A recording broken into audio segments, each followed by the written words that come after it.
and welcome to episode 100. No, that is right. I am pressing the right button. Excuse me.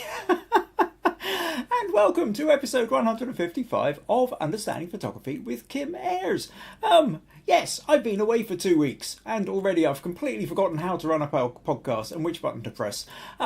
So where are we? Yes, today the Reflections Challenge. 2 weeks ago, I set the Reflections Challenge. I talked a little bit about how to incorporate reflections into your photography, using water, using mirrors, using windows, using puddles, using whatever kind of reflective surfaces you can find. And I set a challenge, and we've had, I don't know the exact number, but somewhere around sort of 15, 16, perhaps 17 people have sent in images. So what we're going to do is we're going to look through these today and see how different people have responded to the Reflections Challenge and hopefully become a little bit inspired by all this. So what was I going to do? I think I was going to do this. Yeah, so here we are live on YouTube.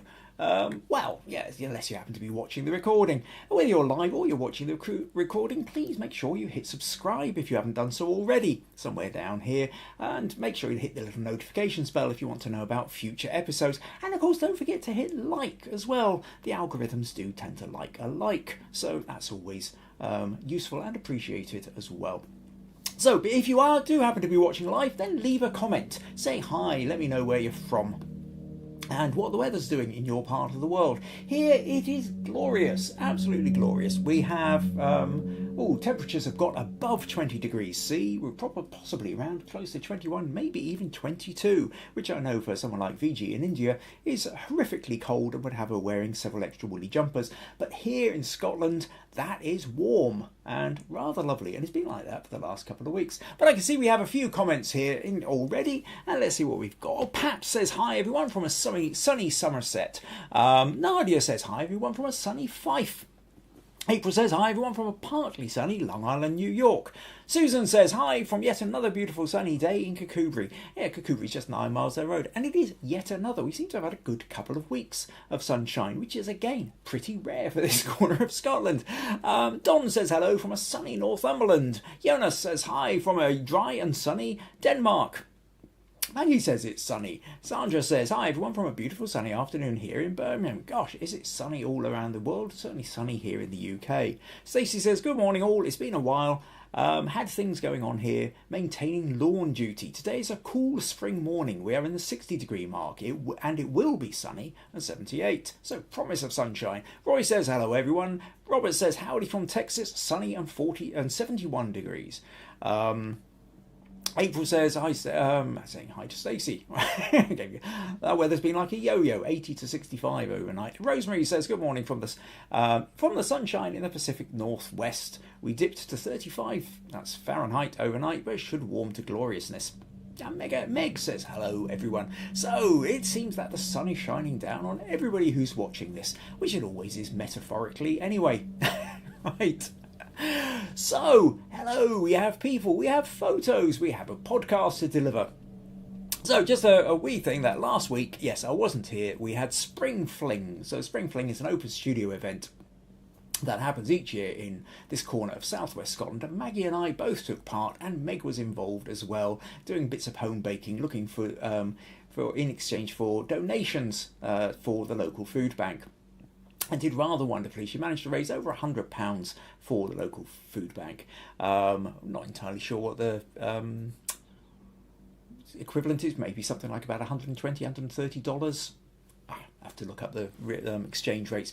Anyway, Maggie and I are mightily proud of her for doing so. Right, okay, so let's move on then. So what we're going to do, let's make a start. So like I say, 2 weeks ago. Oh, no, before we get to that, one of the things I want to do is Andy from down south somewhere. I've suddenly completely forgot where Andy's from. I'm not sure whether he's joining us today, but I did want to show you this one, right? So some of you may remember this photo. Now, Andy put this in last year along with another photo and was looking for a bit of feedback. However, he's actually put some feedback on the feedback into our Facebook group.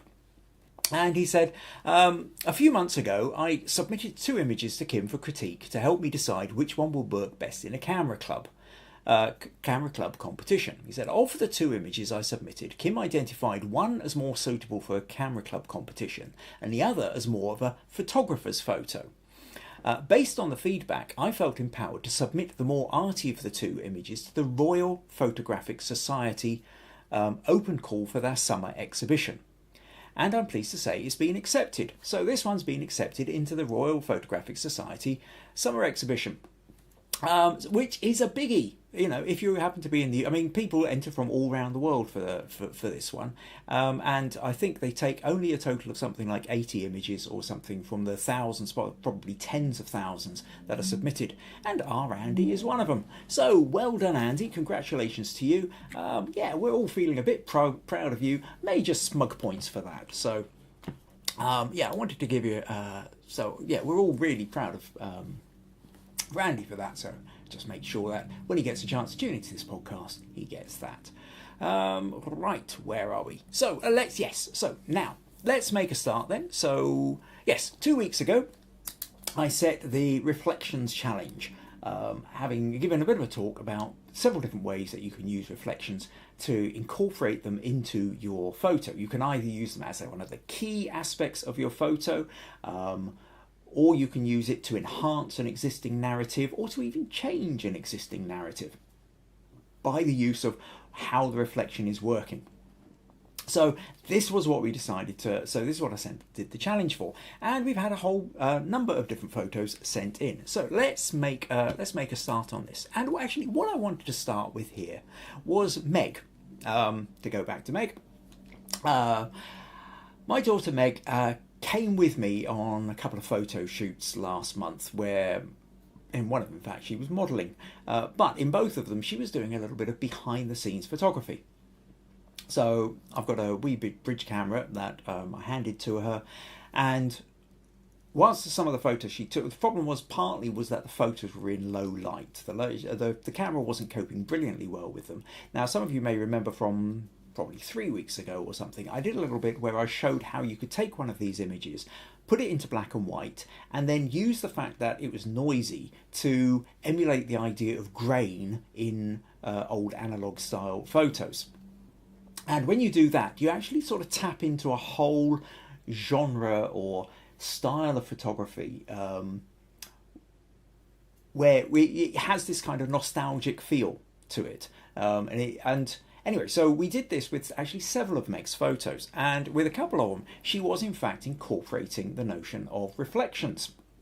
So one of the shoots we were doing, and I'll be talking probably sometime in the next couple of weeks about this shoot because it was a lot of fun. It was done at a hair salon, and we had a couple of models dressed in vintage bridal outfits. But the photo I want to show you, which I thought was rather fun, was this one. And this one by Meg then. So we've got Chelsea, we've got the original on the left and the reflection on the right. And what I found particularly interesting in this, now, you know, it's very much a symmetrical photo. And usually I tend to talk about the fact the problem is gaps become exaggerated in photography. And so very often what you're usually trying to do is narrow the gap. You're trying to look for ways to make sure that that gap is smaller so that the eye isn't leaping from one side of the photo to the other. But actually in this one, it felt like the gap was what kind of made it. And I have to say, I kind of fell in love with this photo a bit. I think this is rather lovely. There is also an interesting aspect of this, which is this is the worst possible kind of photo you could have for Instagram. And what I mean by that is, let me just show you what happens. If we take this photo and we drop it into Photoshop for the moment, and then what we do is we crop this to a square size. So we're looking at, what's this, 7 pixels, something like that. Instagram always shows the middle of a photo. So it would just show that. And anybody looking at that would go, why is that? So a prime example of the fact that when you're creating a photo, where you put the photo can have as much impact as the photo itself on how people are going to respond to it, because obviously that photo isn't doing it in quite the same way. So whereas this photo I rather love. I love the fact that it just sort of leaps backwards and forwards and that you move back and forth. And also going with that notion, first of all, it's a vintage dress. It's also quite a kind of almost sort of vintage style hair dryer thing as well. The expression on Chelsea's face, that sort of sense of it being in hedge. But this is where that kind of grainy, noisy black and white, I think, works really well. So smug points to Meg for that one. I will also throw in a second photo as well by Meg, which I absolutely adored. And hey, she's my daughter, so you can indulge me for a moment if I'm allowing two in where normally I say one submission only, please. This was one of hers that I rather loved as well. And you can see here in the background, Meg with the camera. And here's Chelsea sitting in front of the mirror as she was getting her hair done by the hairdresser, who's obviously just sort of stepped out of shot for a moment. But I rather like this sort of layers, 3 layers. We've got Meg out of focus in the background, then we've got Chelsea's reflection, then we've got the back of Chelsea's head. So we can tell it's a mirror, but we've got kind of layers moving back through it. And I think so. Yeah, I thought this was quite a fun shot. So double smug points for Meg there, I think, for the different photos. Right, a couple of so got some more comments here. Several people congratulating Andy. April's still in conversation with with Stacey at the moment. John from Ohio has come and says, jumping in a little late. Robert says, wow, Meg, that looks fantastic. Sorry, it looks like a classic photo. April says that's a cool photo. Susan says, love the symmetry, Meg. Sandra also says, great photo, Meg. April says, agreed, it looks like a classic vintage. Nice one, Meg. And Rosemary says, I love these, Meg. Don says, I like both of Meg's pictures, but the second one is particularly great. Excellent. Right, it's lovely feedback there. So smug points there for Meg.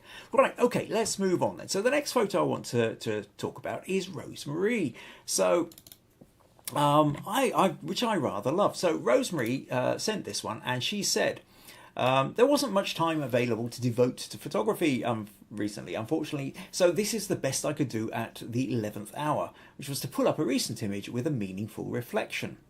This is a shot of my granddaughter from a couple of months ago, with her mother and myself reflected in the lenses of her glasses. And here we go. If we zoom in, I can see Mum here, Rosemary here.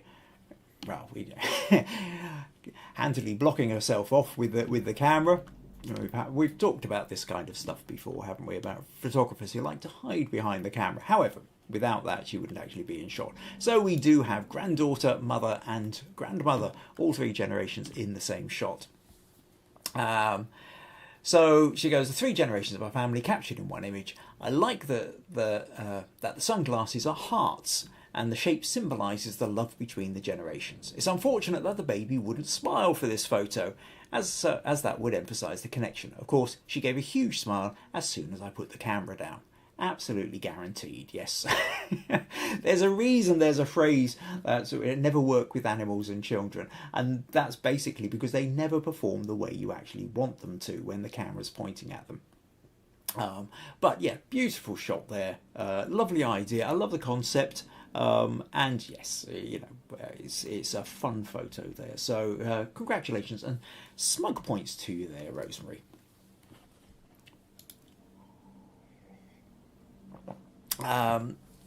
Meg says, thank you all so much. Thank you so much to all of you for your lovely words. Don says, super photo, Rosemary. Excellent. Sandra says, cute. Robert says, great idea for a photo. I bet it will be a family favourite for generations. Nadia goes, oh, that's lovely, Rosemary.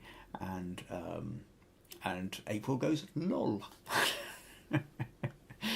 Right, okay, so let's move on. So the next photo I want to show you. It's all right. So yes, what we're going to do, a couple in a row, 2 different takes on the same subject, which is Swan on a Lake. Not Swan Lake, which is a slightly different kind of thing, but Swan on a Lake. So this one is from Roy, and Roy says, "Hi Kim, here's my entry in Reflections Challenge. Wildlife photography is not my thing, but I spotted this scene whilst visiting one of my favourite locations, the Yorkshire Sculpture Park." And yeah, I think this is, a swan on a lake is a good kind of one to get. Because what helps here is the long neck and the kind of S shape that you get with it. And once you get that S shape, it means you're guaranteed, as long as the water's relatively smooth, to be able to get the long reflection as well. So we get that with this kind of, almost like a kind of number 3 to an extent there. You can see that there's more body on top. The reflection of the body isn't quite so strong, quite as thick as the body, which you would have, say, if you were down at absolute water level. But because of the length of the neck, that always manages to create, you manage to really kind of take on that sense of the reflection. So great shot there, nicely spotted there. And I get the thing about the wildlife photography, Roy. It's not my speciality at all either. I always tend to say most of the photos of wildlife for me tend to be at the backs of animals, just as they're sort of disappearing out the screen. So yeah, nice one to catch there, and also to be able to catch it between the reeds. But as an echo to that, also April sent in a swan on a lake, but went for a different kind here. So this one's black and white, and at this point the swan is coming towards us. And actually, for everything that I just said about the S curve of the neck, you don't see it in this one. The S curve will be going sort of backwards, and as such, it's sort of, the neck is going in and then coming back out again. We can't actually see it from this angle, so now it's straight. But we do also, the whole point of this is that with the swan, once again, you get that reflection in the lake, which is rather lovely. What's also quite nice with this one is moving, and we've got that kind of the V shape of the water behind it as it kind of glides through as well. And April said, "Not the best quality, but I thought the swan's reflection was vivid. I put it in black and white because of the dirty pond look."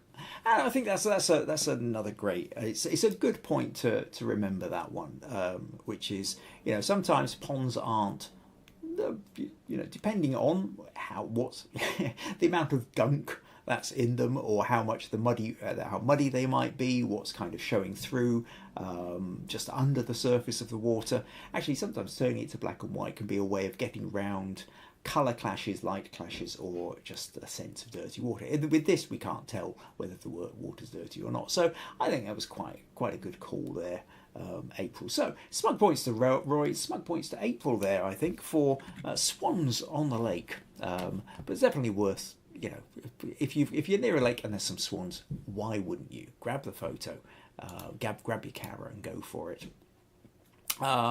So what have we got here? April says, "Many shadows in this one." I think talking about Roy's swan. Robert says, "Nice shot, Roy." Sandra says, "Good reflection of the swan." Don says, "April, that's a great photo and great work in post-production." April says, "Thank you, Don. This swan was rushing for food." Yeah, that's always one of the good ways of kind of, you're trying to get certain kinds of wildlife, is to throw bits of bread down or whatever kind of food you're supposed to be doing. I seem to remember there are various places around. Now, was it up in Fife? I suddenly can't remember quite where.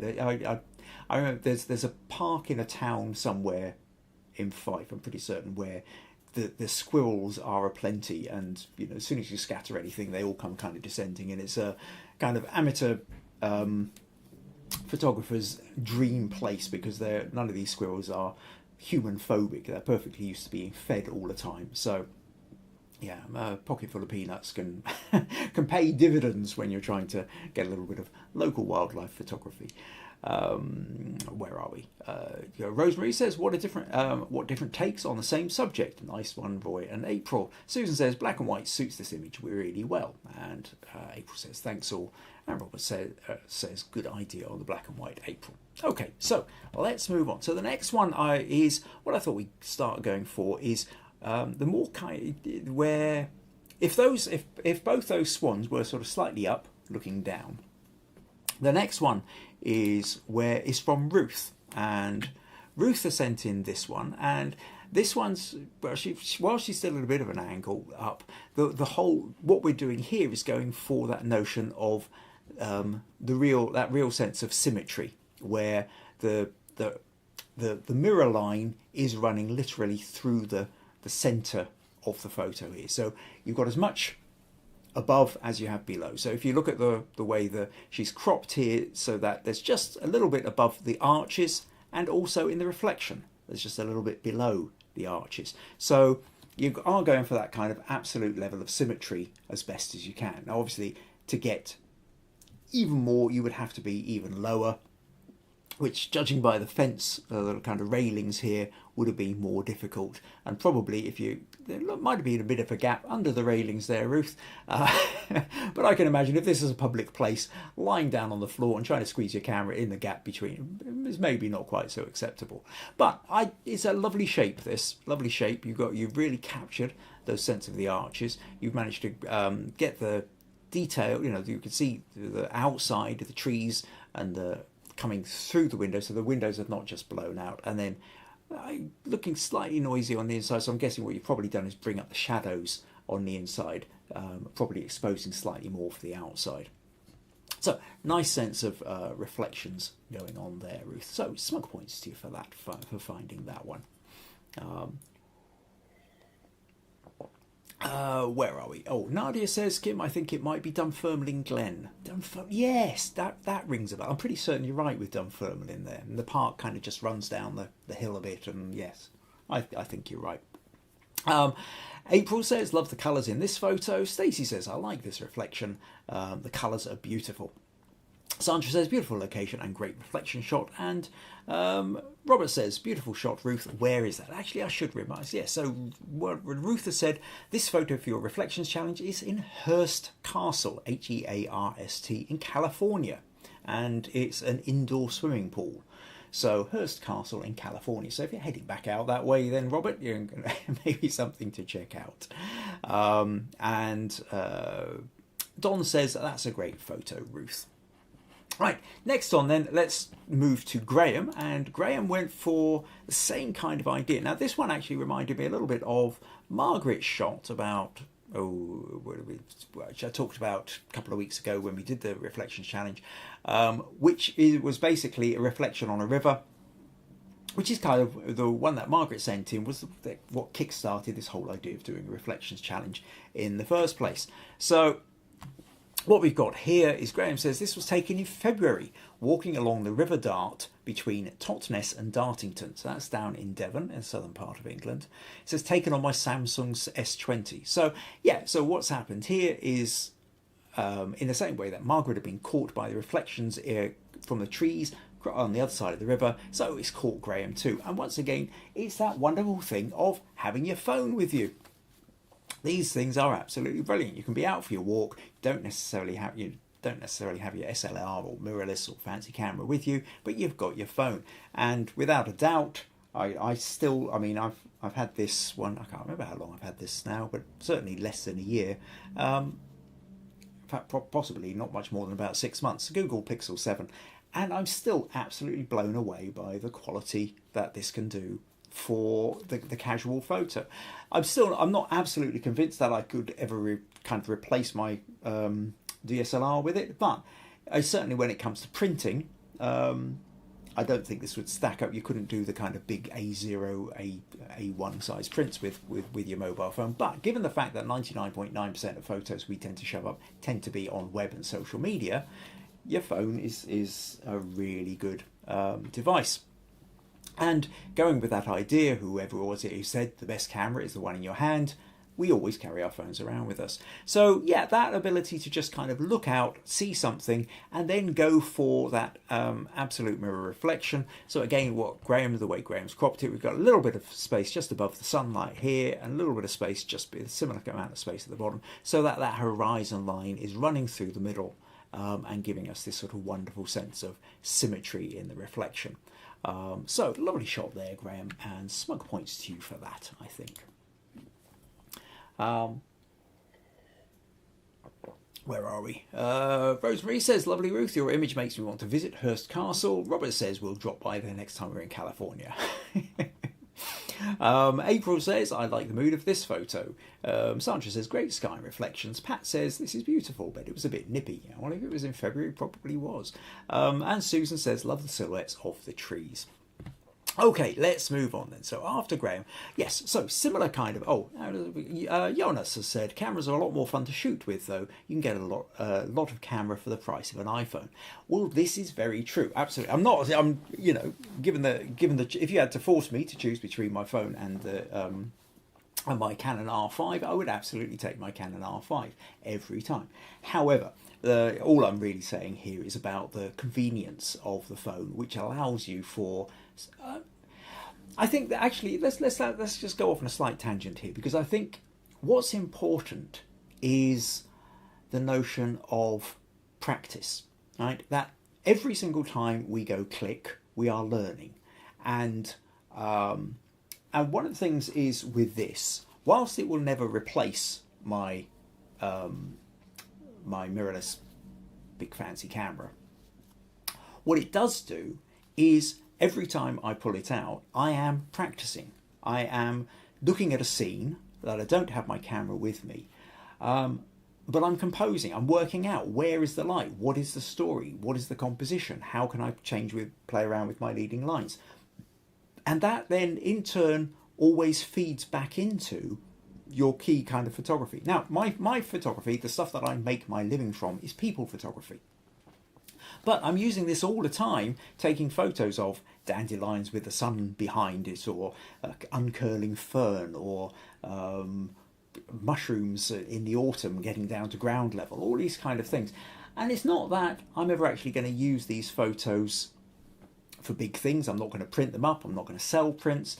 But they keep my curiosity up. They feed into doing things like the podcast. I play around with them on some of the photography sites like PhotoCrowd and Guru Shots. But really, it's all about developing the eye. As we know, the more we practice anything, the better we get at it.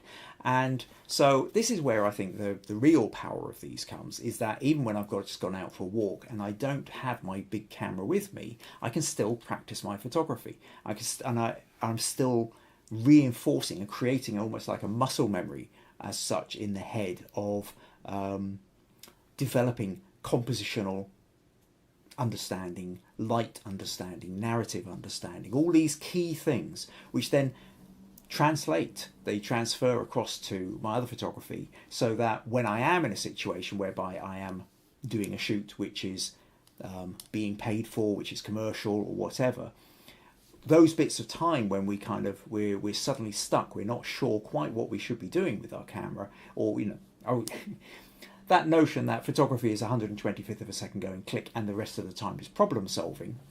Sometimes you're at that point whereby you've gone click and it just doesn't look like it's supposed to, so we have to work out how to get the photos that it works. How quickly do we manage to solve the problem? How inventively do we manage to solve the problem? And what I found is, of course, over the years, the more photography I do, the quicker I solve those problems, and quite often more creatively I can solve those problems as well. So, no, you're absolutely right, Jonas. This thing is never going to replace, and given the choice to go out to take a photo, I would take the camera with me. But I think that doesn't mean that there isn't still great merit in these as well. But good point. I think worth going off on that tangent. Where are we? Meg says, I love the reflections of the cheese in the water. That's a different shot. The trees in the water, and a really stunning photo. Right, okay, so let's move on. So Don. Now, Don was doing something similar but different. Now, Don sent in this one and says, I've been reflecting on what to enter into your challenge on reflections. I see what you did there. I've just dropped a snap of Lindisfarne Castle from my boat. I'd slept on the boat, and then in the morning, as the sun rose across the harbour, I noticed how beautiful it was. So, phone out. Okay, useful one again. And snap, spontaneous. God did the rest. This is my entry. And yeah, that's brilliant. I think so. Looks like you probably given it some kind of slight colour filter. But it's very moody, very moody. Lindisfarne Castle. For those who don't know, Lindisfarne, it's on an island. There's a tidal causeway. So basically, once you're on the island, if the tide happens to be in, you're not getting out unless you're on a boat. When the tide is out, you can drive across or walk across. And so it's in the northeast corner of England. It's a beautiful place to go. And yes, it allows for this kind of really being out there on the boat, and also that kind of slightly hazy, misty morning, so that the horizon is pretty much disappeared off the corner here, and very still water. So very moody, and I like the way you've got a kind of cinematic crop with that, Don. I think that suits it particularly well.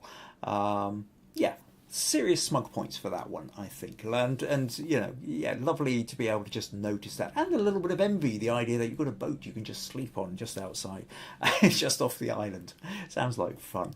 All right, so Sandra says great sunrise and reflection. April says wow, love the yellow look. Rosemary says I like that you have the horizon towards the top. It makes the reflection mysterious. And yes, that's what I was going to sort of echo with that, is that it does actually change. Interestingly, you know, when we think of those photos that Ruth and Graham put on, where what we're talking about is an absolutely symmetrical, and that creates one kind of photo. I'm not necessarily going to say that one is necessarily better than the other. It's a different take on it and creates a different photo. And I suppose what we're trying to do as photographers is to work out which kind might work better for us.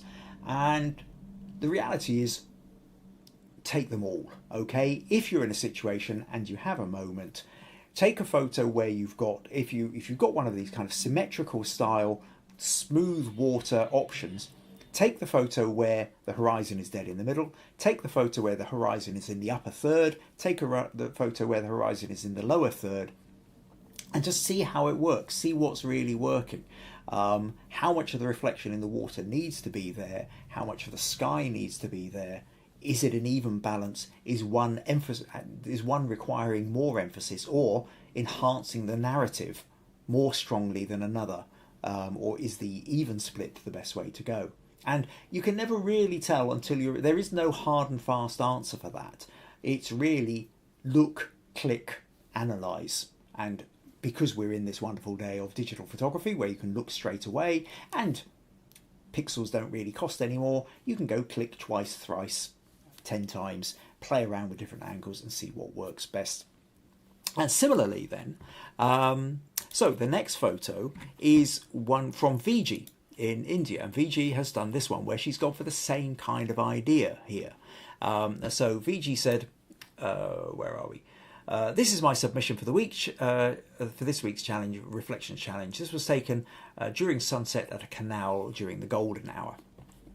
And again, so what Viji's done here is Viji's gone for that idea of using rule of thirds rather than an absolute middle symmetry, and that creates much more emphasis on the sense of space in the here the canal, the water is reflecting the sky, and the sky is actually cut short because she's gone for the upper level. But by doing that, then it's actually placing more emphasis. It's saying, if you like, the more important part of this photo is the reflection rather than the sky. And I think that becomes that it's back to that subtle thing of where do you feel that the story is being emphasised, or which part of the story are you most trying to emphasise? So, smug points there to both Don and to Viji for their reflections.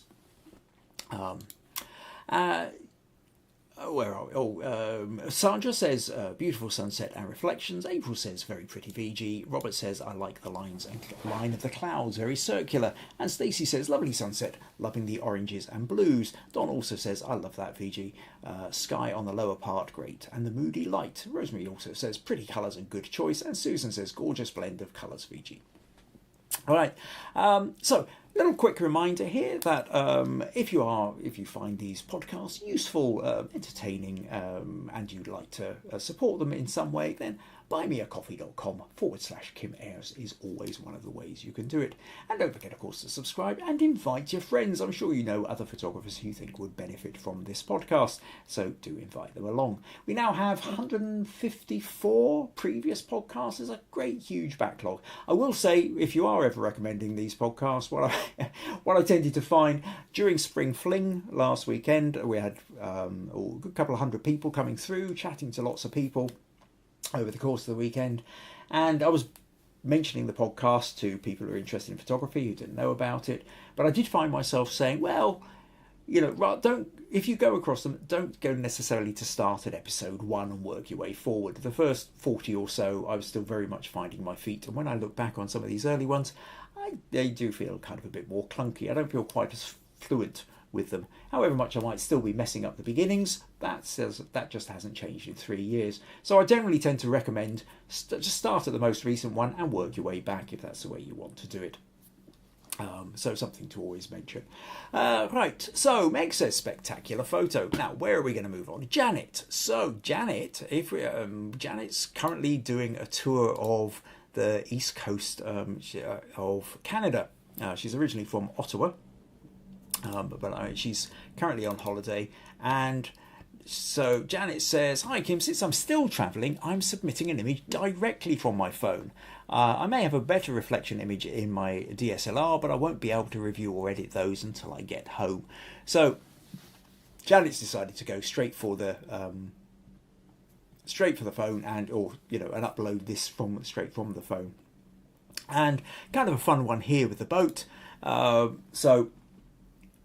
And boats are another one, a bit like the kind of swan. They're something very kind of, it's something you expect to see on the water, and it's giving you an instant reflection. It's giving you an instant option here. Something like this could work both, on a kind of blue sky where you've got, or in the fog where it just sort of disappears all out as well. So, fun one there. Janet, and I think, it's that idea. It's always a tricky one with boats. Perhaps maybe you would want to get more of the length of the boat. But it's a kind of tricky one. There's a bit of a building up here. I can imagine that as you go back, there's probably over on the right here, there's maybe just a little bit too much noise, which is why you decided to go in here. But you've gone for the square crop. Square crop then, in what you've done, is create the reflection line, the horizon line as such, directly in the middle of this forward boat. And I think that's probably a good choice for the way you've cropped that image. Now, similarly, Sophie went for a boat on the water, but went for something entirely different. So let me just move straight on to Sophie. So this is a rather lovely one. And Sophie just said, serene morning reflections.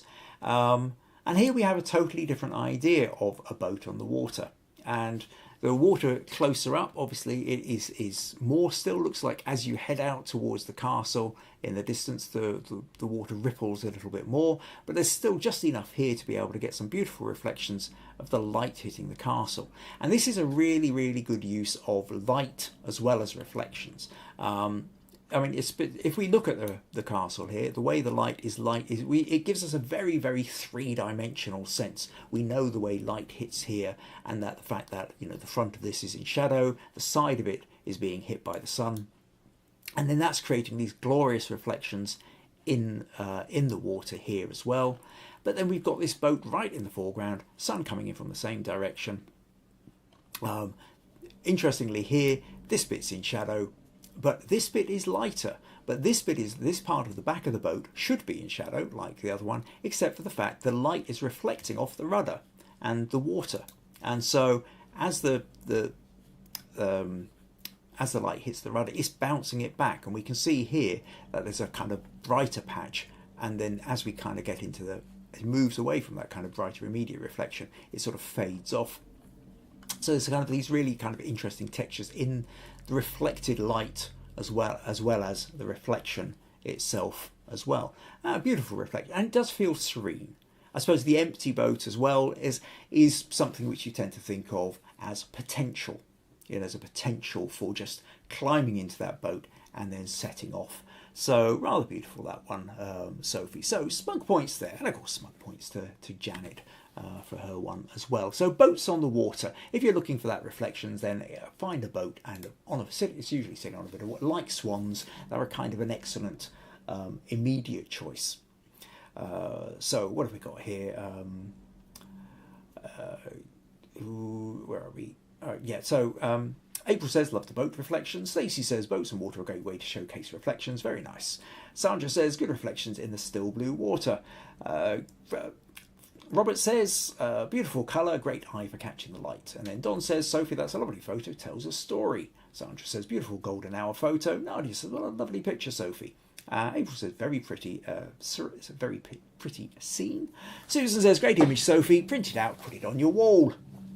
It's not a bad thing to do, actually, Susan. It's a good point, I think. Sometimes we just don't print enough of our photos. Pat says, beautiful, Sophie. And April says, very vivid boat reflection. Right, okay, so next up then, we're going to go to Jonas in Denmark. And where are we? Close that one, click back on that one, click forward on that one. Now, Jonas said, I spent a week in Norway hiking and photographing the amazing nature with a friend. One stop was a mountain cabin after a beautiful but arduous hike through deep snow. And there was this fantastic reflection in the cabin windows showing the landscape and the nearby emergency cabin, which are spread throughout Norway's mountains so you can find shelter in an emergency. Unfortunately, it was very hard for me to capture since there was very little space. So let me show you the photo here. So, well, this is kind of his original photo, and then what he did was he's gone in and he's played with the adjustments to sort of make it look more like we're straight on. And some of you will have seen me do this before. In fact, actually, I'll tell you what, let me just drop this into Photoshop and show you for just as a kind of wee reminder. So if you take something like this, if I duplicate the layer here, and then what I do is I kind of so select all and edit transform, free transform. And then what if you grab the top corner and you drag it up, then that kind of makes it that way. And then you drag this one down, and now you get I've got to remember to let go of it. And so, just kind of even out the parallels. I might need to pull out a little bit here. This is very rough.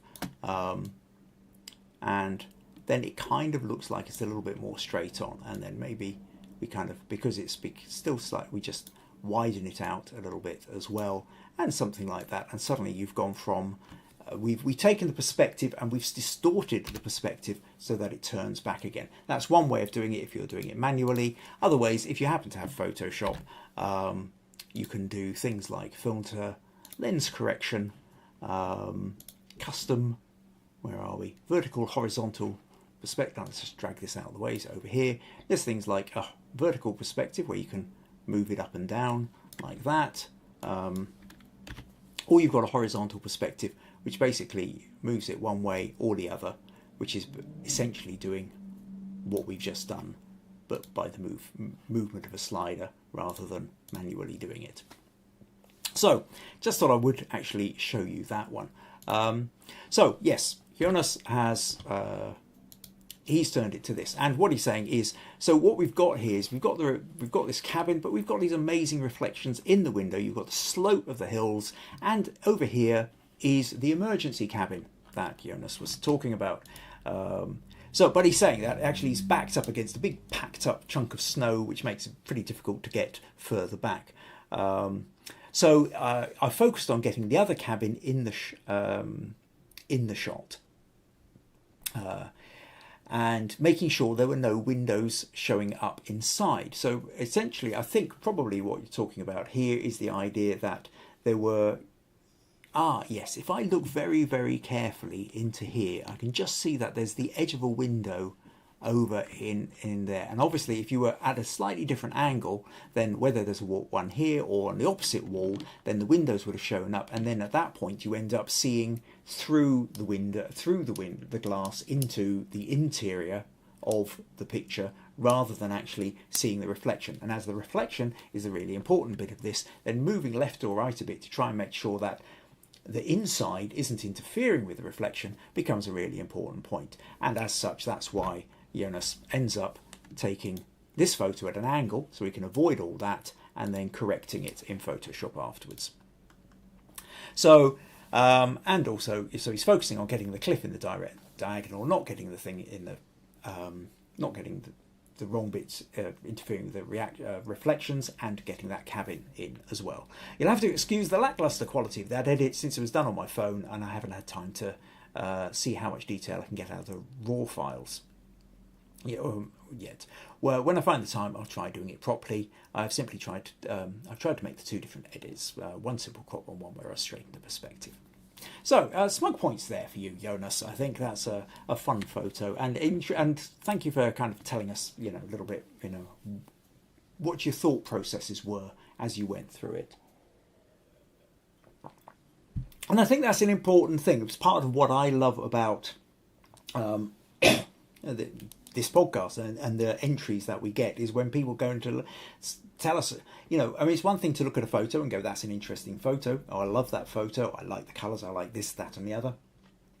But I always find it fascinating is the thought processes behind it when somebody says, well, actually, the reason it's from this angle rather than something else, or this was the problem I was up against, these were the barriers I had to overcome, or these were the inspirations that I suddenly had. I think that's what really makes it fascinating. And certainly for everybody, I think, they're listening in on the podcast, that's kind of what we're interested in. We're photographers, we appreciate a good photo, but we also want to know how it's done.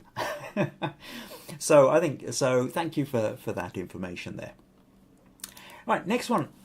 So we're talking about photos there, with windows rather, and in that one then, so Jonas it's all about the reflection, and okay, actually a couple of I forgot to. Yeah, there's a couple of comments here. So Robert said, great idea to modify the angle that you capture a view without the photographer. I will have to try that. April says, very creative. Yes, of course, that's a good point, Robert, there actually. If you're not directly in front of it, you're less likely to be in the photo. Unless that's what you're trying to do, or it becomes part of the image, like one of those early ones of Meg, which I particularly like the fact you can see the photographer in the mirror. So yes, it depends on the narrative you're going for.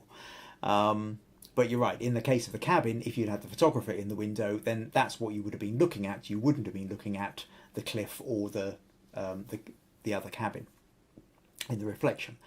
Sandra says, great photoshopping and interesting reflection. Don says, good picture, but great post work. Susan says, loving the reflection, Jonas, but I also like that there are only two colours in the image, brown and white. Yes, going for that particular colour palette works well. Jonas says, I wanted to get the reflected cabin much more obvious. It's hard to tell, but there was a similar red colour. And I think probably what you would do with that then, Jonas, is if you do get a chance to do some proper post editing, is maybe just enhance that colour a bit, just lighten it and slightly saturate. Because the thing is with a reflection tends to quite often darken and dull down the colours. It sort of desaturates slightly. You never get as much light in the reflection as you do in the original. Even a mirror, a really nicely polished mirror only actually reflects something like about 80% of the light. Now most of the time that's enough, but in something like this, it's kind of getting lost. So in order to maybe enhance that, just maybe I would say select that bit of the reflected cabin and maybe just boost the saturation a little bit. Obviously avoid it to the point where it becomes unnatural, but just lightening it and boosting it a bit I think will probably help you there. Rosemary says, so interesting, Jonas. It captures the story with the emergency cabin. Right, so yes, what I was saying there is did I say smug points? Yes, certainly. Smug points to you there, Jonas.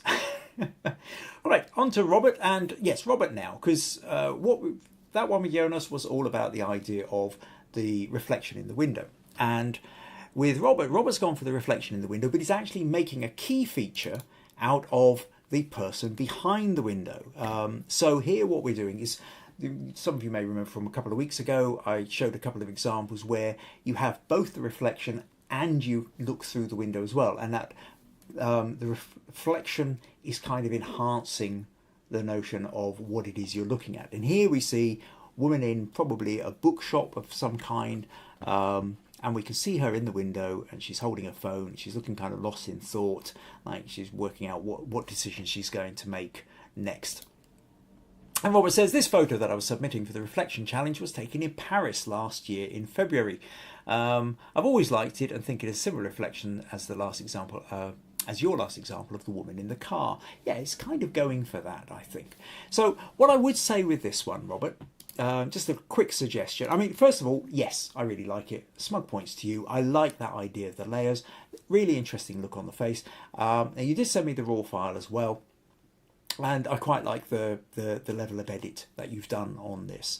The only other things I would potentially suggest for this is if I just open that there, close Jonas's, and I think what I'm aware of is that it's got a very kind of muted brown look to it, sort of slightly sepia.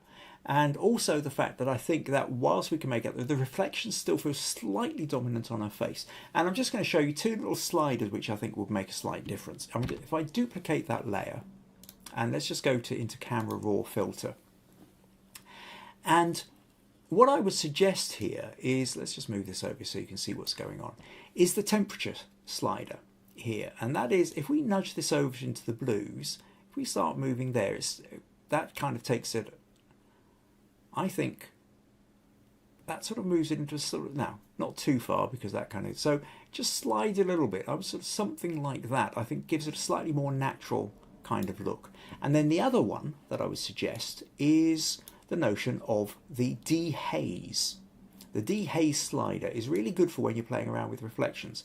But if you pull that up, you can see it actually brings out what's going on behind a little bit more. Now, at this point, it's also getting a little bit dark.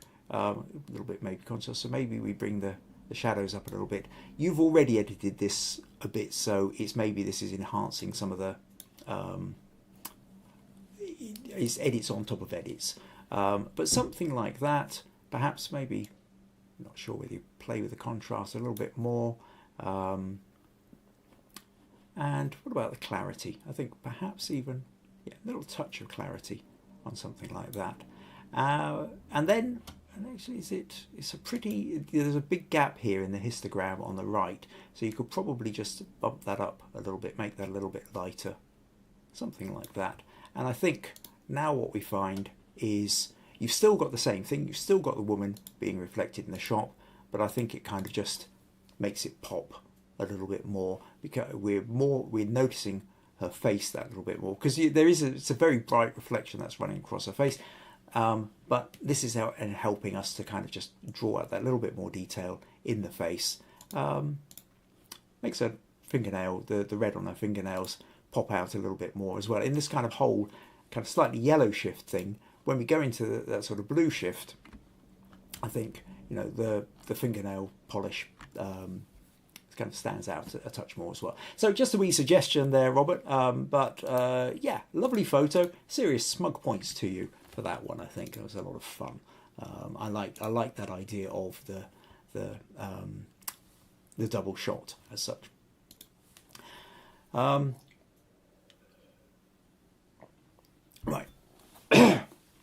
Where are we? April says, good catch. Sandra says, great candid photo. Robert says, I never thought of the temperature slider. I like your edits.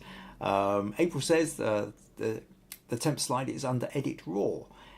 Yeah, I mean, basically, if you're in camera raw, you just kind of move up. Okay, let's just show you again, just so you can. Where are we? Flip over here. Let's just open that one of Robert's again. So if I go to filter, camera raw filter, and if you don't use Photoshop, if you have another editing program which has some kind of raw file option, you will often find there's a bit here that says white balance and temperature. Now the white balance, you can sometimes just click and go auto, and you can see that it's automatically changed it a little bit there as well. Or if you don't like the auto, you could go as shot, and then there's usually a yellow blue slider and a purple green slider, depending on what the camera will do. If you've got an auto white balance, 9 times out of 10 it does the job you want it to, but that 1 time out of 10 it doesn't. There's a percentage of times when suddenly it's not quite doing what you want it to, and everything ends up slightly yellow shifted or blue shifted. And to be able to come in and manually just slide this over until you're happy where it is is a useful thing to do. So I hope that helps there, April. Let me just cancel that and close that and come back here. Robert says definitely popping more, and Susan says great image, Robert. So okay, right, let's move on then. And John, so John Smith has sent in oh yeah, now yes, so this is a point. What I like about this one is we're playing again with the notion of the reflections and the background. And so here we've got the picture, so it's kind of shopping mall type place, new look up here. Now what we're looking at here is essentially the sort of sliding doors are open. The doors are open on the left and on the right, but there's the window. Yes, so that kind of push open. These push open doors in the middle are closed, but the push open door that are closed in the middle are then reflecting the mall and the street and the bit behind it. And so we have these reflections of people and the street and the whole scene overlaying and actually trumping being stronger than, whilst we can still sort of see there's mannequins, like a mannequin here, that's not as strong as you see bunting, Union Jack bunting, by the look of it, blue sky, the outer buildings, and of course the paving and the people walking along the paving. And that paving is just actually then lining up with the floor inside the shop itself. So I thought that was a fun one, that John. I nicely observed that notion of creating a reflection which is interacting with the what's behind. And in the case of Robert's one, the more important part was what was in the shop, and then the fact that she was reflected, we could see reflections in the window, made us realise we were looking through a shop window. Whereas what's interesting with this one is that the reflections from the window or the doors rather make them look like they're actually inside the shop. So the reflections become the more important part as such in the balance. So nicely observed there, John, and smug points to you for that one, I think. So Sandra says, really good idea for a reflections photo. Robert says, love this photo, John. April says, I love the creative store shot. Excuse me.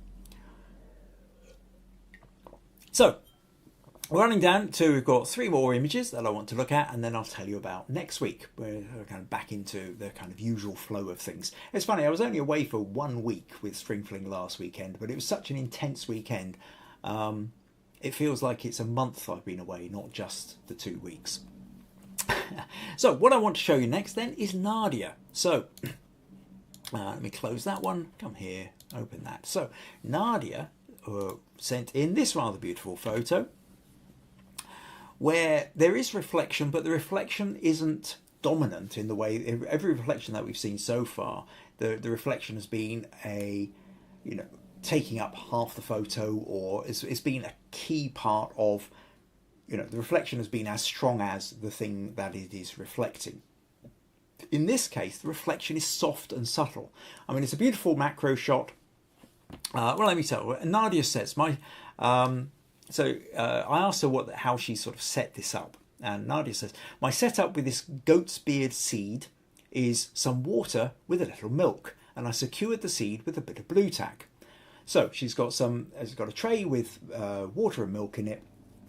The milk is the point of the milk is that it makes the water more opaque, so you're not getting hard reflections, you're getting much softer. You're not seeing the tray below through the water, so you've got this kind of very creamy soft set of reflections, and the texture, or lack of texture if you like, in the reflection in the liquid. She says, my camera was on a tripod and I had a speed light attached. As I was pressing the remote trigger, I moved a glossy colour card behind the seed to bounce the light onto the seed and reflect the colour of the card onto the milk. So she's got a tray with the milk and the water, and then she's using a glossy blue card behind, which she's then bouncing light onto, and then that blue is reflecting through the whole through the picture, and it's rather beautiful. I mean, even on itself, just the kind of the zoomed in bit, something like this. Wonderful sense of reflections. We've, in fact, probably, if we look really carefully and inverted here, we can see the rest of the studio setup. And maybe even, is that your camera there, Nadia, or you standing behind it? Possibly, but we're not really noticing that. And in fact, actually, the fact that there's a sort of slightly kind of yellowish, brownish, white light, you know, over here, kind of that yellowish opposite kind of colour thing to the blue, enriches these droplets. So these droplets are both refracting the light behind it and reflecting the light on the other side. So that's rather beautiful in its own right, but the reflection here is a key part of it. That is a nice photo in its own, but like this, we now have this bit of reflection. And these bits of the reflection here are sharpest where they're on the same focal plane of up here as well. So it's softer down there and it's nice and sharp there. And I think it's very soft and subtle, and I think it's rather beautiful. So smug point, definite smug points for you there, Nadia. And thank you very much for telling us the process as well. I think that's always really useful. Excuse me. Sandra says, really beautiful. April says, this is a pretty shot. Susan says, great image, Nadia. I've done this a few times and I know just how tricky it is. Rosemary says, such an interesting soft reflection. I love the simplicity of this shot. Rather beautiful. And April says, would never think of doing that. I am impressed. So there you go, Nadia. You've managed to impress as well. So next one we're going to go on to is Susan. So Susan says she's played around with these kind of reflective shots, and in fact, I closed that one rather than opening it. So let's show here, and so this is Susan's shot. And Susan says, I attach my submission for the Reflections Challenge. I could give you a huge amount, but I decided to take an image specifically for the challenge itself. So rather than just raid the folders, Susan actually created one specifically. And what we can see here is, again, there's that notion of it's a very shiny surface, spraying water onto the flower, and that's then helping to pick up more light, more refractions, more reflections, which has also gone for a really dark background so that all the colours just kind of leap out and are not distracted by anything else. So Susan goes on to say, I grew some amazing tulips this year, and this is one of them. This is a sheet of black glass from IKEA. I just had a quick look at IKEA, and it's called Besta, B-E-S-T-A. So if you're looking for a piece of black glass, because one of the things, because I actually asked Susan about this, she sent in the picture and told me it was the tulip.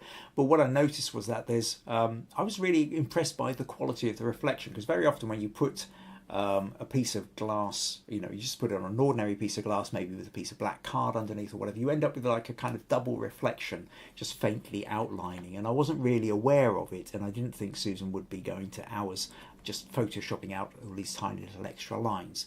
So I did ask her about the glass. So she says that this is Besta, which is a kind of sheet of black glass that she got from IKEA. I believe it's meant to be for a TV stand or something similar. I have two. One stands upright on a homemade wooden jig and the other is flat. One surface is very shiny and the reverse is a little more matte. I tend to use the matte side on the upright, if that makes sense. So she's using a matte one behind, so that's not bouncing the light back. And then she's using the reflective one underneath so that she's getting this beautiful reflection here.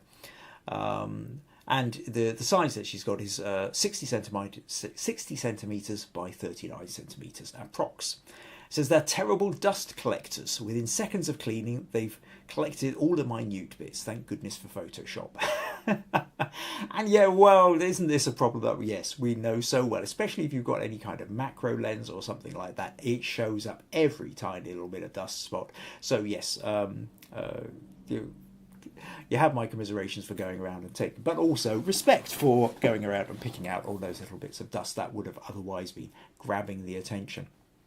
So beautiful shot here and beautiful reflection. Love the colours that you've got in there. Smug points to you there for that one, Susan. And what have we got here? Nadia says, thank you for all the lovely comments. Rosemary says, what a lovely image, Susan. Well, April also says, thanks for the info with the black glass. Makes this absolutely beautiful photo. I absolutely love it. Stacey says, beautiful. Love the black glass. Sandra says, great reflection shot. Well done on growing such a beautiful tulip. And Robert says, I'm going to IKEA today. Rosemary says, could you please jot that name of the glass in the chat? Thanks. And April says, Besta from IKEA, I believe. That's right. Besta, that's it. And Susan also says it's called Besta. Right, so excellent. So the final image I'm going to show now is one from Sandra. So Sandra sent in this one here and says, I've managed to... Sandra's been trying to send me stuff for the last few weeks, but has been having serious problems with her email. Anyway, she's finally managed to sort that out and says, so fingers crossed I've attached a photo for the Reflections Challenge. This was taken last year in November in Glasgow. There'd been a downpour of rain and the sun came out, enabling me to get a reflection in the puddle. So this is fun, you know, so we've got this nice piece of kind of graffiti street art, and then we've got the reflection in the puddle down here. Now, I think it's great that you noticed it and you're getting the reflection in the puddle. What I wanted to say here, Sandra, here, actually is I think that there's a slightly more interesting way to crop and edit this. Because what you've talked about is the puddle. And if we think about the narrative here, when we look at this photo, what we get caught up with, first and foremost, is the painting of the woman wearing headphones and kind of being surrounded in this sort of psychedelic music. Beautiful mural here.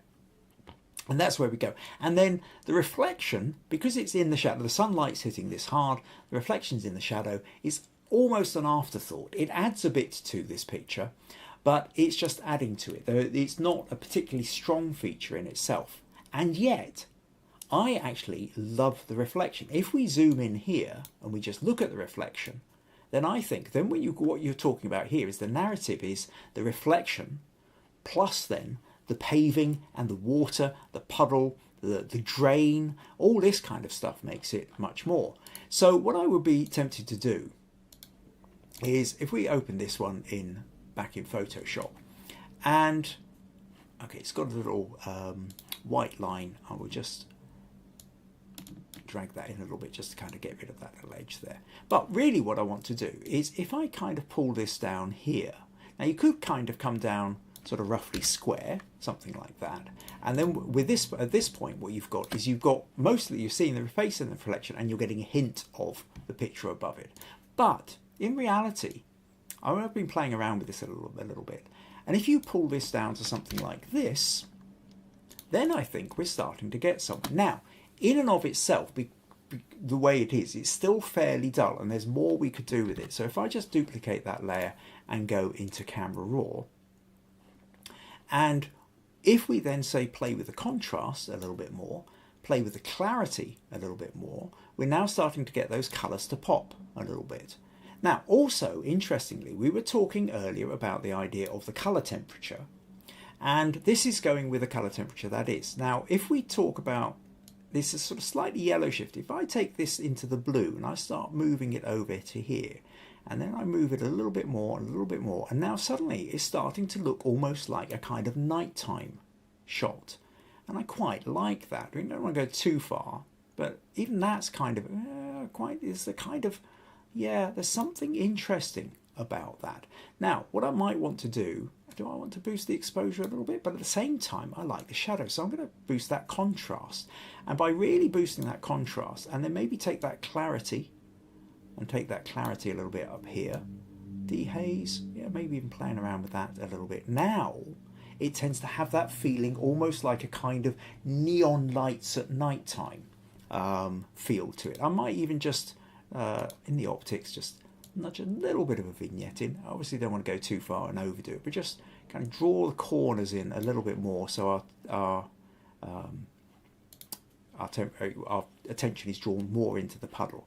And now when we look at this, this is then all about the reflection. It's about the drain pipe and the water and the wet bit of paving, and it's got that kind of rundown city kind of look to it, and it has that, like I say, that kind of the pink in the reflections over here now have become much more enhanced. The green, there's other patches of colour even away from the main bit which are now getting picked up with bits of green and pink over here, and I think that kind of gives you a really interesting, like I said, kind of almost like nighttime neon light kind of feel to it, as opposed to if we look at your original here, which is an addition to your original photo, which is about seeing the picture on the wall, and then the reflection is just a kind of a bit of an add-on.